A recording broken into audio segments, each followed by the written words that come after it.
Hi everybody. Now we are solving we are solving one problem from chapter number 1. Okay, in this problem, two charges are placed like that, equal distances from the origin in x direction. They are aligned in x direction, and then they produce an electric field, of course, everywhere like that. You will remember that this is point charge. Each one of them point charge. The electric fields always away from the positive charges. The same thing is true for this one, okay, and also in this direction, and they produce electric field in this direction. So the question is, what is the electric field as a function of y between these two charges along this y? Okay, so let's draw this problem again. Okay, so we have two charges there, and then this is our y and this is x.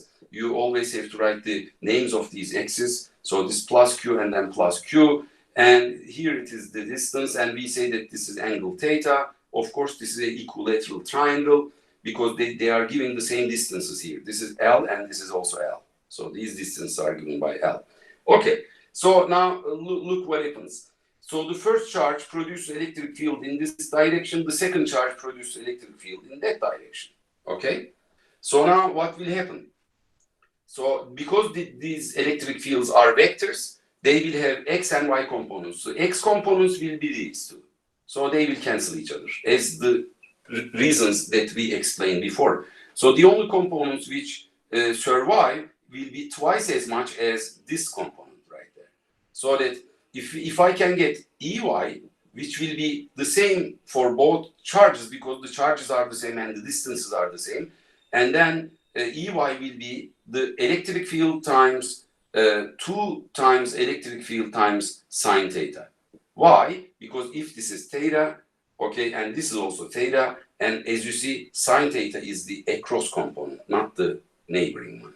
So that we have to get this. So what is the electric field due to the point charge is a function of this distance we call as r. As you see, r is nothing but square root of L square and y square. So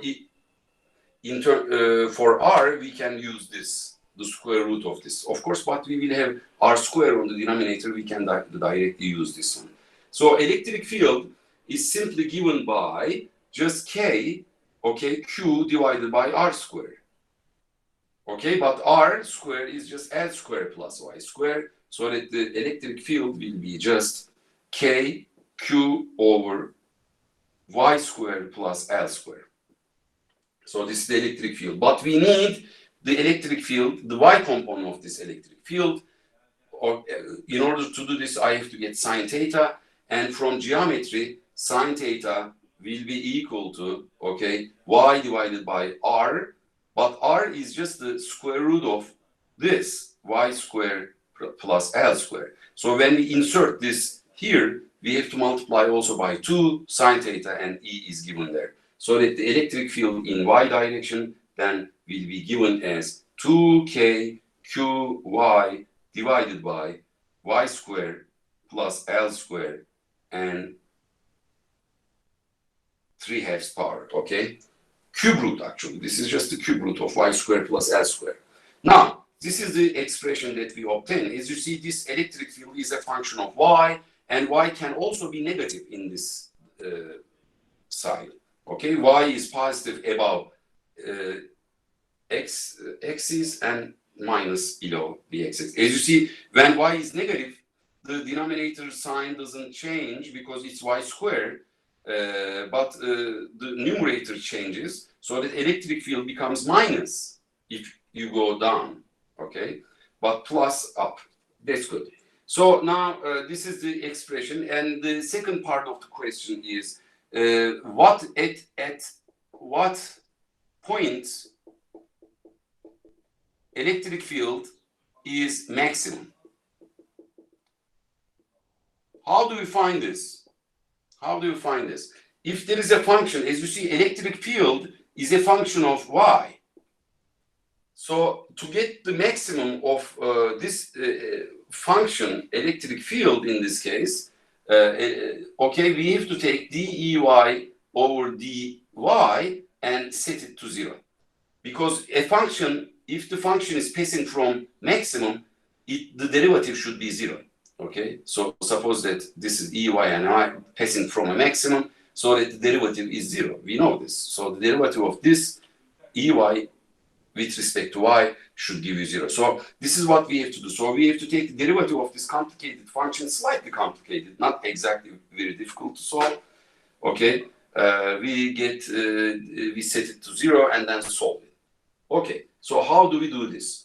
So it's, as you see, this is the derivative of both numerator and the denominator. So the derivative of ey with respect to y, okay, is given as the derivative of the top, which is 2kq, okay, 2kq times the denominator itself, just the cube root of whatever it is given here. So I'm just writing it like that to not lose so much time. Okay, and then now minus the derivative of the denominator times the top. So I'm writing the top first, not to forget, 2kqy, okay, and then the derivative of this expression. As you see, this is the cube root of the whole function. Don't forget, also we have to take the derivative of inside the parentheses after handling this power business. Okay, so how do we get? 3 over 2 goes front, so 3 over 2 there, and then whatever the thing is, you subtract 1 from the exponent, so it's just 1 over 2 times the derivative of inside the parentheses, of course with respect to y. Since this is constant, no contribution, but here it gives you 2y. So 2y should be multiplying there, divided by denominator square. So whatever the denominator is, you have to square it. But doesn't matter, because when you set it to 0, the denominator really doesn't make a difference, because we have to set the top to 0 in order to solve this equation. So here, k and q will cancel, obviously, and one of the 2's will cancel.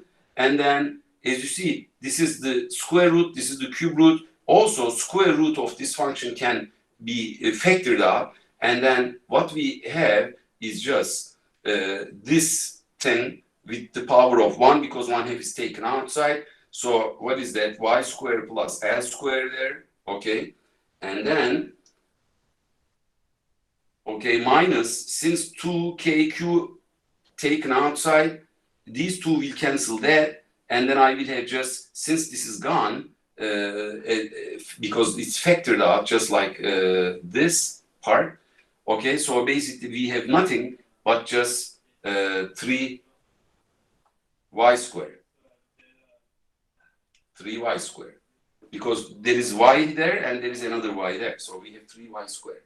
So basically y squared plus L squared minus 3y squared equals 0. This turned out to be not a very difficult equation to solve, because when you add them up, you get minus 2 L squared y squared plus L squared is equal to 0. From this, 2y squared equals L squared, and then from here you see that y equals plus and minus L over square root of 2.